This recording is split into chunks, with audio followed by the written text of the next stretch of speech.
자, 여러분 안녕하세요. 자, 여러분 우리 챕터 2장의 기본 개념과 방법론에 대해서 공부하고 있는데요. 43페이지에 그 경제학적 비용, 기회비용에 대한 개념을 좀 간단히 살펴볼게요. 이쪽에서 같이 보십시오. 자, 우리가 지금 살펴볼 게 챕터 2장 얘기예요. 경제학의 약간 기본 개념뿐만 아니라 방법론을 보고 있는데요. 4절이라고 할까요? 거기 보시면은 경작에서 뭔가를 하나 선택하게 되면 뭔가를 포기해야 되잖아요. 대가를 치러야 되는데 그게 바로 네, 맞습니다. 경제학적 비용이다 이렇게 얘기를 할 수가 있어요. 이거를 우리가 기회비용이다 이렇게 얘기를 하게 되네요. 네, 이해되시죠?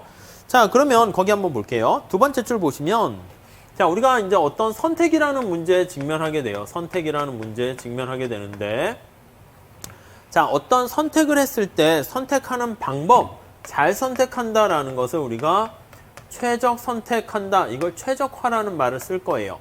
그래서 이게 옵티마이제이션이에요. 그래서 번역을 하면 옵티마이제이션 이렇게 해요. 아니, 옵티멈이 아니라 옵티마이즈라는 최적화하다라는 동사를 명사화 만든 거고요. 그래서 이거를 이제 좋은 거는 극대화한다, 최대화한다, 맥시마이제이션이라고 얘기하고요. 나쁜 거는 극소화한다. 이렇게 역시 동사를 명사로 만든 표현을 사용합니다. 자, 이런 최적화한다라는 행동을 살펴볼 때요. 비용 편익 분석을 사용해요. 자, 그래서 어떤 선택을 했을 때 물론 이제 이게 바로 한 개 추가적으로 증가했을 때라고 해서 우리가 한 개 편익이라고 보시면 되겠고요. 한 개 비용 이렇게 보시면 될 거예요. 아무튼 여기 비용에 대해서 얘기하는데요. 이 코스트에 대해서 우리가 살펴보고 얘기를 하는데요. 자, 거기 네 번째 줄 볼게요. 비용 편익의 원리 하게 되면은 자, 편익과 비용과 관련해서 하는 건데 이때 비용이요. 어떤 걸 선택하게 되면 다른 것을 포기하는 기회비용이다라고 보시면 되겠죠. 어떤 거를 선택 시 포기에 따른 대가를 우리가 기회비용이다. 이렇게 얘기를 합니다. 아무 얘기 안 하면요. 이거 우리 기회자를 빼도 돼요. 그래서 우리가 경작에서 얘기하는 건 다 기회비용이다. 이렇게 보시면 되겠죠. 자, 마지막 단락 볼게요.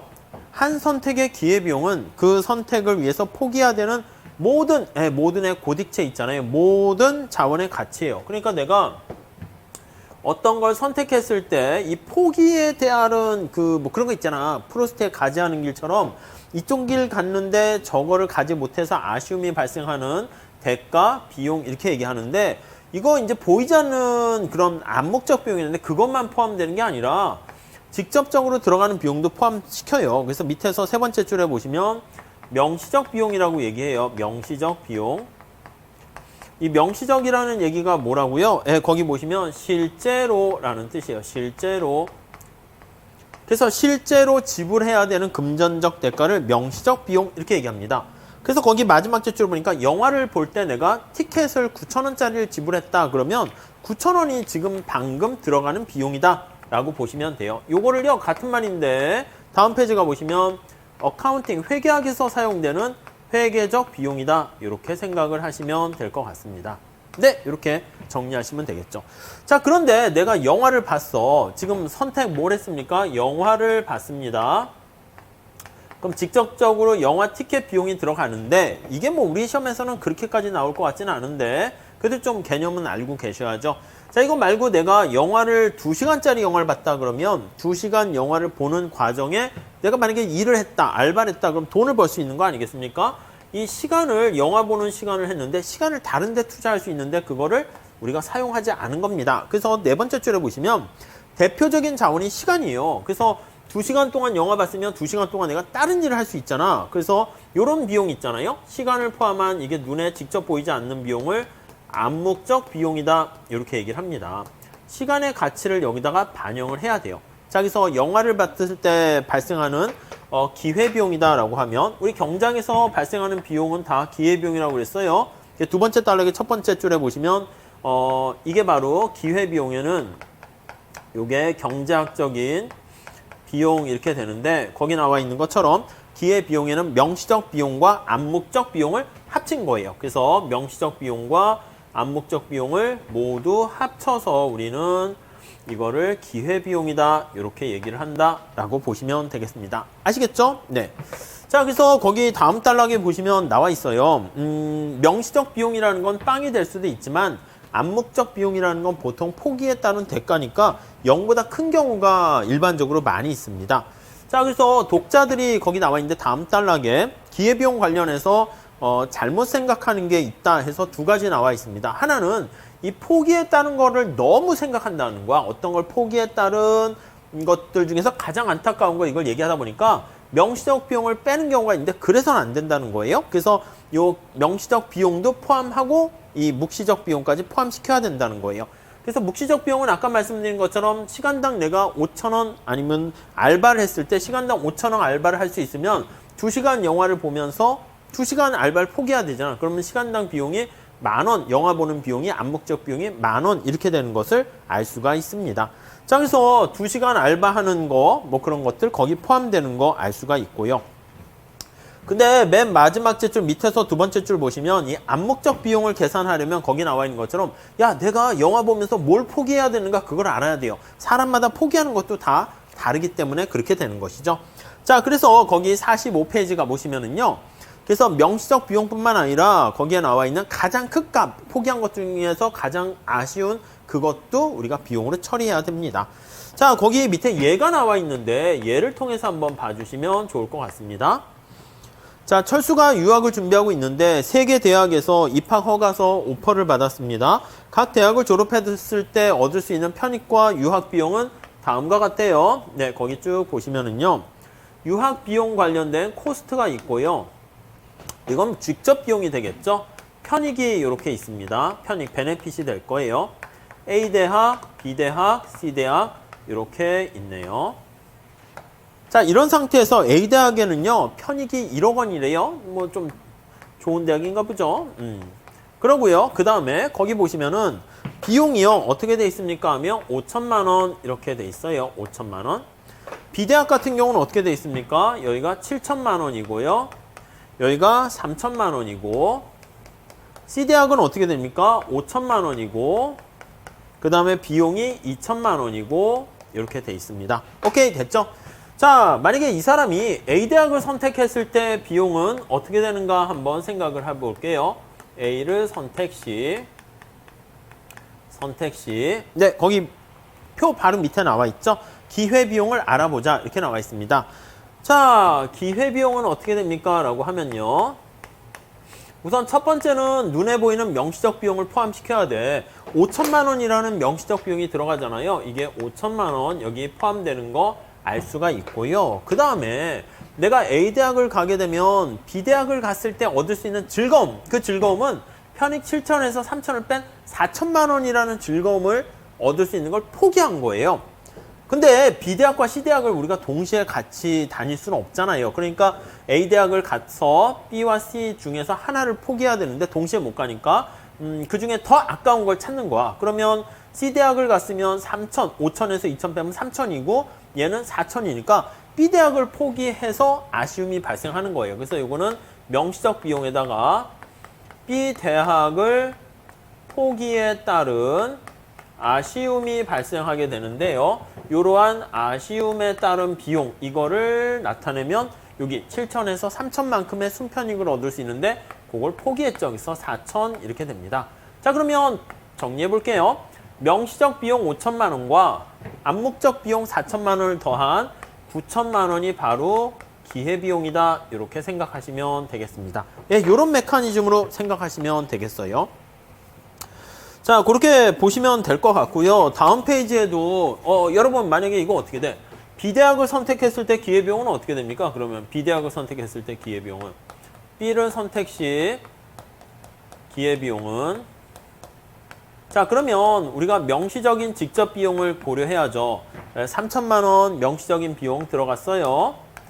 자, 거기다가 추가적으로 아쉬움. 그쵸. C대학보다는 A대학을 갔을 때 얻게 되는 아쉬움이 발생하게 되는 거 아니겠습니까? 그래서 거기 나와 있는 것처럼 B대학 갔으면은 내가 이 직접적인 비용이 들어갈 뿐만 아니라 A대학을 갔으면 얻을 수 있는 비용, 그거를 빼줘야 된단 말입니다. 그러면 1억에서 5천을 뺀 5천만 원이 아쉬움이 남겠죠. 그럼 이때 기회비용은 8천만 원이다. 이렇게 보시면 되겠고요. 자, C 대학을 선택했을 때 기회비용은 어떻게 됩니까? C를 선택 시 기회비용은 역시 마찬가지예요. 직접적인 비용, 명시적 비용인 2천만 원에다가 여기 나와 있는 5천만 원에 여기 나와 있는 암묵적인 A대학을 포기해야 되잖아. 그러니까 그걸 순편익을 날린 거죠. 그러니까 이렇게 돼서 7천만 원이다. 이렇게 보시면 되겠습니다. 뭐 그 정도 정리를 해 주시고요. 자, 다음에 자, 5절 한번 볼게요. 최적화, 균형, 게임이론 이렇게 나와 있습니다. 자, 5절 한번 보시면 자, 우리 최적화라는 개념하고요. 균형이라는 개념하고요. 게임이론이라는 게 왜 갑자기 게임이론이 등장해? 이렇게 할 수가 있겠습니다. 자, 우선 최적화라는 개념 한번 잘 볼게요. 최적화랑 균형이라는 개념은 우리가 많이 사용되는데요. 기업이 이제 이윤을 극대화하는 세 번째 줄에 보시면 최적화는 좋은 걸 극대화하고요. 앞서서 말씀드린 것처럼 좋은 거를 맥시마이제이션 하는 겁니다. 나쁜 거는 미니마이제이션 이렇게 하는 거예요. 미니마이제이션 이렇게. 그래서 최대화, 최소화하는 것을 나타낸다라고 보시면 되겠어요. 그래서 이건 이제 우리가 흔히 얘기하는 게 이윤을 극대화한다 이렇게 할 때 쓰고요. 그리고 얘는 비용을 극소화한다 이런 거 할 때 우리가 사용을 하게 됩니다. 나쁜 거니까 극소화한다 이렇게 보시면 되겠죠. 자, 밑에 박스 개념 나와 있습니다. 어떤 경제 주체가 주어진 조건 하에서 선택 변수라고 부르는 자신이 조절할 수 있는, 우리가 컨트롤할 수 있는 변수에 관심이 있는데 그 변수를 적절히 선택해서요, 말 그대로 가장 바람직한 최선의 결과에 도달하게 된 것을 최적화다 이렇게 생각하시면 되겠습니다. 자, 최적화에서 그 바로 밑에 보시면 주어진 조건들 그런 얘기 있잖아. 그러니까 그게 뭐야? 자기 어떤 환경, 주어진 여건, 그게 외생 변수들입니다. 주어져 있는 외생 변수들 말고 자기가 컨트롤할 수 있는 내생 변수를 잘 조정해 가지고요, 좋은 거를 극대화하는 것을 우리가 찾아낸다라고 생각하시면 돼요. 자, 그랬을 때 우리가 이 최적화라는 결론은 어떻게 됩니까? 라고 하면요, 말 그대로 순편익이라는 표현을 써요. 순편익이라는 것은요, 베네핏에서 코스트를 뺀 걸 얘기합니다. 코스트를 뺀 나머지를 순편익, net benefit 이렇게 얘기합니다. 그거를 가장 극대화시키는 선택을 하게 됩니다. 자, 47페이지 가보시면요, 어떤 선택을 했을 때 순편익이 플러스면 선택을 하고요, 마이너스면 선택하지 않는 겁니다. 자, 우선 그 박스 보시죠. 순편익이 0보다 크면 당연히 선택을 하죠. 그러면 얘가 0보다 크면 선택을 하고 작으면 선택을 하지 않습니다. 자, 그 박스 바로 밑에 볼게요. 앞에 얘에서 6에서 A대학의 편익은 1억 원이고요. 기회비용은 얼마? 9,000원 이렇게 나와 있습니다. A대학을 선택했을 때 선택 시 순편익은 어떻게 되나 볼게요. 순편익. 자, 그러면 편익이 얼마예요? 1억 원이고요. 비용은 얼마입니까? 9천만 원 이렇게 되니까 순편익은 1,000만 원 이렇게 되는 거예요. 0보다 크니까 선택하는 거죠. 오케이. 자, B대학을 선택 시 순편익은 어떻게 됩니까? 라고 하면요. 자, 우리 B대학을 선택했을 때 순편익은, B대학 여기 보시면 순편익이 7천이야. 편익이 7천이야. 근데 기회비용은 8천입니다. 그러면 7천에서 8천을 빼면은 어떻게 돼요? 아이고, 이게 마이너스 1,000이네. 그러면 이게 0보다 작으니까 선택하지 않습니다.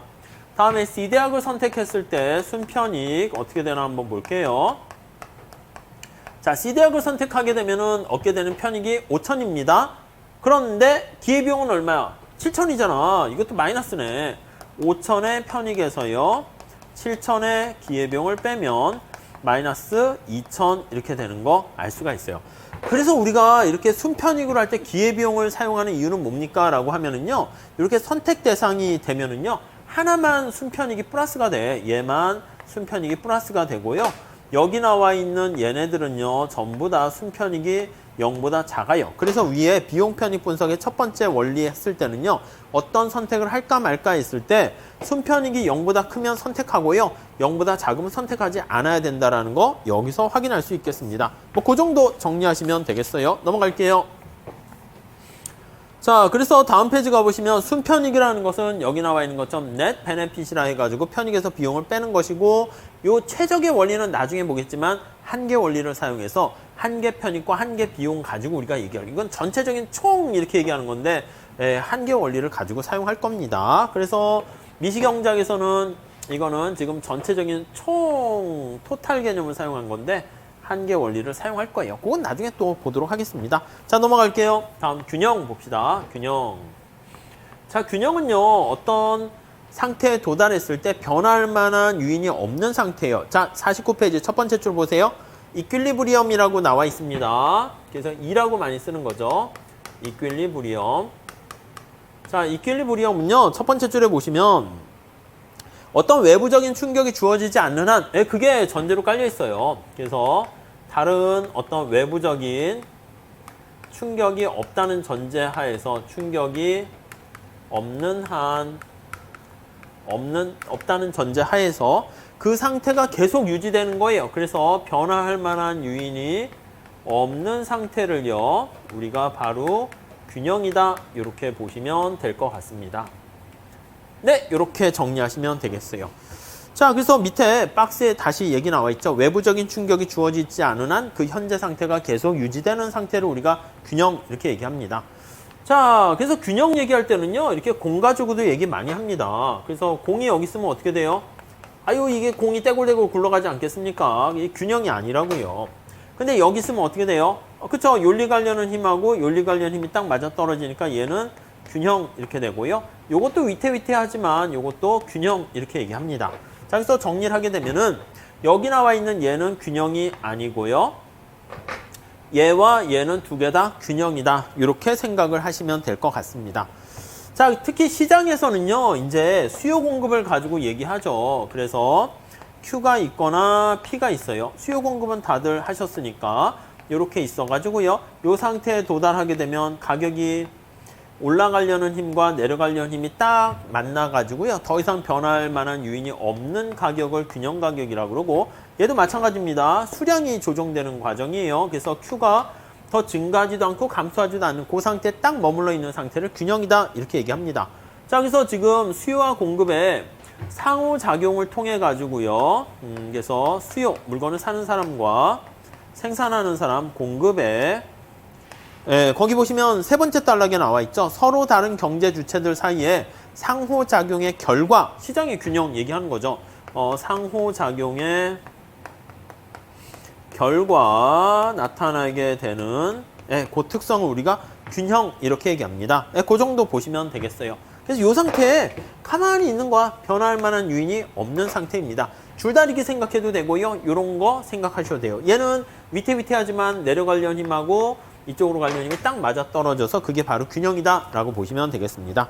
자, 밑에서 세 번째 줄에 계속 얘기하고 있어요. 일단 균형 상태에 도달하게 되면은 외적인 어떤 충격이 없는 한 그 상태에 그대로 머물러 있으려고 한다. 자, 우선 균형과 관련해서는요, 다음 페이지 가보시면 첫 번째 관심사가 균형이 존재하는가라는 게 관심이에요. 균형의 존재성이에요.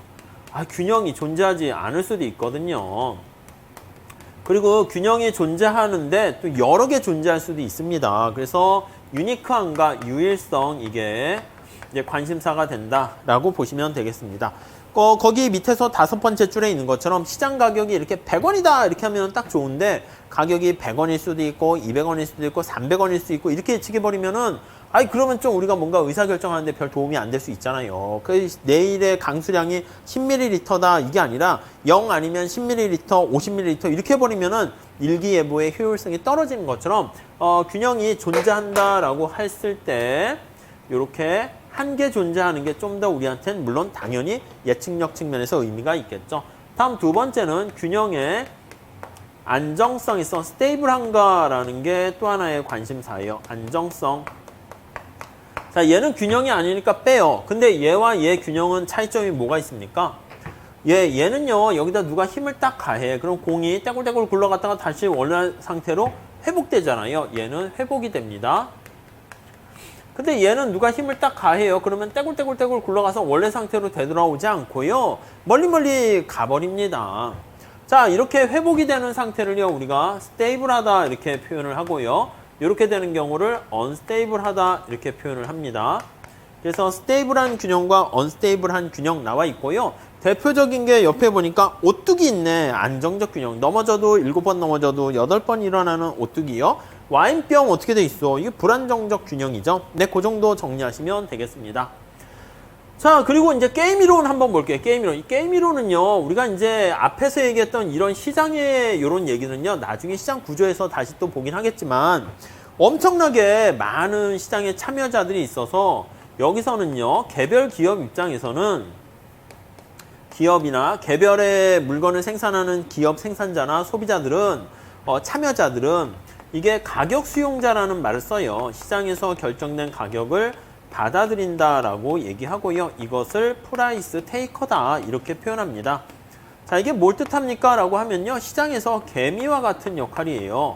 큰 손이 아닌 거지. 그래서 시장의 가격에 큰 영향을 미치지 않고요. 시장에서 결정된 가격을 받아들이는 거 얘기합니다. 자, 그런 얘기가 거기 쭉 나와 있어요. 물론 이 개미들이 개미 운동, 개미 동학 운동 해가지고 힘을 합쳐가지고 막 하게 되면 영향을 미칠 수는 있을 거예요. 나비가 다들 뭐 펄럭이면 바람을 일으킬 수 있긴 하겠죠. 자, 근데 아무튼 그런 게 이제 주로 이제 균형, 최적화 원리에 따른 균형 이렇게 보는 건데 이 게임 이론은요. 자, 52페이지 가볼게요. 그 중간에 보면 미시경제학의 전통적 2단계 접근법은 거기 박스에 나와 있죠. 개별 경제 주체들이 최적화 행동을 하면서 시장의 균형에 대해서 분석을 하게 되는데 이런 2단계 분석이 불가능한 경우가 대표적인 게 게임 이론이에요. 이게 과점 시장이에요. 자, 과점 시장에서 기업의 수가 2개가 있다라고 할게요. 2개 존재하는 경우에 아니 이거 전략적인 행위라고 들어보지 않았습니까? 이게 상호 의존성이라는 게 굉장히 중요합니다. 그러니까 기업의 수가 2개 존재하기 때문에 아니 내가 잘하는 것도 중요한 건데 제가 어떻게 하는가 그것까지 영향을 미치는 거예요. 자, 그래서 중간에 상호 의존적인 인터디펜던트한 그런 상황이고요. 이런 것을 우리가 전략적인 상황이라고 얘기합니다. 그래서 전략적인 스트래티직이라는 그런 상황이라고 얘기를 하는 거죠. 그런 상황을 분석하는데 우리가 활용할 수 있는 게 바로 게임 이론입니다. 자, 그래서 이 게임 이론에서 균형이라고 얘기하는 것은요, 바로 뭐냐면 밑에서 3번째 줄에 볼게요. 이미 그 균형이라는 개념에서는 상대방의 어떤 행동에 대응해서 나의 최선의 전략이라는, 그러니까 이 게임 이론에서 얘기하는 균형은요, 여기 우리가 앞에서 얘기했던 균형은 개개인들이 시장의 여건을 보고 최적화 선택을 하고 시장 전체에서 균형 이렇게 가는데 이 2개가 한꺼번에 짬뽕돼서 들어와 있는 균형 개념이 게임 이론에서의 균형이다. 뭐 그런 얘기를 하고 있습니다. 그 정도 봐주세요. 그래서 밑에서 3번째 줄에 이러한 게임 이론에서의 균형은요. 이미 최적화 개념이 내포되어 있고 최적화와 균형 개념이 따로 분석되지 않고 한꺼번에 분석된다라는 그런 특성이 있게 되네요. 자, 그렇게 정리하시면 되겠고요. 넘어갈게요. 다음 이쪽 보시죠. 자, 그 다음에 6번째 줄에서는 이제 시간에 관련된 개념들을 좀 고려해 볼게요. 6번째 줄. 시간과 관련된 개념 한번 볼게요. 자, 우선 시간과 관련된 개념 중에서 우선 첫 번째는요. 유량 변수가 있고 저량 변수가 있습니다. 유량 변수는 우리가 흐를 유자를 써요. 그래서 유량 이렇게 있고 저량 변수는 그 일정 시점에서 이거 스톡이라는 표현을 쓰게 되겠죠. 이게 물 숫자니까 물이 흐르는 거잖아. 플로우라는 표현을 씁니다. 그래서 요거 2개 개념을 보셔야 되겠습니다. 자, 유량 변수, 저량 변수. 유량이라는 것은요. 우리가 일정 기간이라는 그게 내용이 들어가요. 일정 기간. 그러니까 대표적인 게 우리 소득이라고 생각하시면 돼. 야, 너 소득 얼마니? 나 500만 원. 우와, 1년에 500 벌지. 아니, 이게 1년인지 한 달인지 아니면 하루인지 그거에 따라서 의미가 확 달라지잖아요. 그렇기 때문에 이런 것들은 기간의 개념이 있어야 돼요. 근데 반면에 저량이다라고 하면은요, 이거는 기간 개념이 아니라 일정 시점이다라고 정리를 하시면 될 것 같습니다. 네, 이게 이제 저량 변수. 자, 우리 맨 마지막 제출에 보시면 유량 변수에는 뭐가 있는데, 거기요. 소득 유량 변수고요. 소비 유량 변수고요. 또 다음 페이지 넘어가 보도록 할게요. 다음 페이지 넘어가 보시면 생산, 그렇게 생산량 이렇게 일정 기간 동안 얘기하는 겁니다. 우리가 얘기하는 수요와 공급 이게 다 유량 변수다 이렇게 보시면 돼요. 저량 변수는 일정 시점인데요. 특정 시점에서 하는 거. 3번째 줄에 보시면 설비량, 재고량 이런 거 있잖아요. 지금 시점에 재고가 얼마나 있다. 지금 시점에 설비량이 얼마 있다. 끝에 량자로 이렇게 주로 끝납니다. 외환 보유량, 외환 보유액 이것도요. 지금 시점에서 우리나라가 외환 보유액이 얼마다 이렇게 얘기합니다. 자, 그래서 우리가 물이 이렇게 있으면요. 물이 이렇게 있으면 물이 여기 이렇게 고여 있는 거 있잖아요. 이렇게. 요게 바로 우리는 여기 나와 있는 절약 개념이 되는 것이고요. 여기 물을 벗어 집어넣어요. 물을 벗어 이렇게 해서 집어넣어요. 그리고 여기 구멍이 뚫려 가지고요. 물이 밖으로 이렇게 새 나가요. 이게 이제 주입이고 이게 누출이 되는 건데 이렇게 일정 기간 동안에 들어가고 나가는 그런 것들이 유량 개념이다. 흐를 유자잖아요. 비 오는 것도 우리가 강수량 하면 일정 초당, 분당 이렇게 하니까 댐에서 물을 방류하는 것도 마찬가지고요. 자, 거기 보시면은요. 네 번째 줄에 한번 볼게요. 자, 이러한 변수들 관련해서 특정 시점이냐, 그 크기가 얼마인가 측정하는 건데, 외환 보유액 이렇게 나와 있고요. 현재 시점에서, 역시 절약 개념이죠. 자, 절약과 유량 개념을 거기 뭐 몇 개, 두 개와의 관계가 있는데 한번 잘 봐보도록 하겠습니다. 자, 우선 첫 번째. 자본량은 절약 변수인데요. 투자가 유량 변수고 감가상각이 또 유량 변수네요. 그러니까 여기 이렇게 쫙 있는데 투자라고 하면 이제 물이 이렇게 해서 들어가는 거야. 이렇게 투자 이렇게. 감가상각은 이제 공장의 기계라든가 이런 것들이 마모되고 이제 달아 없어지는 거예요. 이렇게. 그럼 이제 감가상각 이렇게 감가상각 소모되는 거죠. 마모되고. 자, 그리고 이게 들어오는 거랑 나가는 거니까 다 유량 개념이고요. 지금 시점에서 여기 물이 얼마나 있는가 이게 바로 뭐라고요? 이게 얼마나 있는 게 자본량 이렇게 보시면 되겠어요. 네, 이해 가시죠? 그 다음 또 하나 볼게요. 거기 보니까 그 다음 줄에 재고량이 있고요. 재고량이 이게 재고량이야. 재고량. 지금 시점에서 재고량이 얼마인가 라고 나와 있는데 이게 들어가는 거야. 이게 생산량이지. 생산량. 생산량이 이제 생산해서 이제 이 안쪽에 투입되는 것이고 밖에 빠져나가는 게 판매량 이렇게 돼 있네요. 판매량. 네, 이해되시죠? 요거. 그래서 일정 시점에서 자본량과 재고량이 절량. 여기 나와 있는 게 이게 유량. 얘도 유량이다. 이렇게 정리를 하시면 될 것 같습니다. 아셨죠? 그렇게 보시고요. 자, 그 다음에 우리가 이제 분석할 때 거기 보시면 6-2 해가지고요. 요거 유량과 절량 개념 말고 정학 개념이 있고요. 비교 정학이라는 개념이 있고요. 그리고 동학 다이나믹이라는 개념이 있어요. 동태적인 분석이다 라고 보시면 돼요. 정학이라는 것은요. 이 유량과 절량 개념을 같이 분석해야 되는 상황이 있는데 거기 나와 있는 것처럼 요거는 이제 멈춰져 있는 거 스태틱이라고 보시면 돼요. 우리가 스냅 사진을 찍는 거라 보시면 돼요. 어떤 사람의 사진이 이렇게 있으면 이게 우리 보통 얘기할 때 비포 앤 애프터 있잖아. 이게 과거에 어떤 상태였는데 아니 시간이 흐른 후 10년 후 이렇게 합니다. 애프터 이렇게 변하게 되는 거죠. 여기 어떤 충격이 오겠죠. 쇼크가 올 거예요. 충격이 오게 될 거예요. 어떤 충격이 왔을 때 충격 전과 후를 같이 비교하는 거예요. 그래서 이 사람이 갑자기 이렇게 뚱뚱하게 변했어요. 그러면 아니 무슨 일이 있었던 것이지? 이렇게요. 이렇게 하면은 머리가 곱슬해졌고 살이 쪘고 등등등 이런 얘기를 할 수가 있을 겁니다. 그래서 요거 두 개 멈춰져 있는 스냅 사진을요. 정태 사진을 비교한다. 그래서 그걸 바로 여기 나와 있는 것처럼 비교 정태 분석 이렇게 얘기해요. 우리가 이제 가장 많이 쓰이는 거예요. 비포 앤 애프터 해가지고 변화 전과 변화 후를 살펴보는 분석을 많이 하는데 그게 비교 정태 분석이에요. 밑에서 네 번째 줄 보시죠. 자, 아니면 두 번째 달러 보세요. 기간 단위 분석에서 각 기간을 따로따로 분석하는 것을 정학 분석, 정태적 분석 이렇게 얘기해요. 그래서 2000년의 자동차 시장을 따로 분석하고 2020년의 자동차 시장을 따로 분석하면 두 개 멈춰져 있는 사진을 비교하는 겁니다. 이게 비교 정학 분석이 되는 것이고 2000년과 2020년 사이에 뭐가 어떻게 달라졌니? 그동안의 변화 그걸 나타내는 게 비교 정학 분석이다. 이렇게 보시면 되겠습니다. 자, 그런데 이런 것들이 중간에 또 영향을 다 서로서로 미쳐요. 그래서 동학이다라고 하면 이게 다이나믹이에요. 동영상 생각하시면 돼. 다이나믹 이렇게요. 이거는 이제 시간이 들어가는 거예요. 시간이 들어가가지고 타임이 들어갑니다. 그래서 우리가 이제 시간이 들어가는 거시경제학에서 뭐 경기 변동이라든가 경제 성장 같은 얘기가 여기에 해당하는 것이죠. 그래서 금년의 투자가 내년의 투자에 자본량에 어떤 영향을 미치는가 뭐 이런 거예요. 지금 여기 보시면 유량을 통해서 투자가 증가하게 되면 이 빠져나가는 것보다 투자보다 감가상각이 더 작게 되면 여기 나와 있는 자본량은 점차 증가한다. 뭐 그런 관계를 우리가 알 수가 있습니다.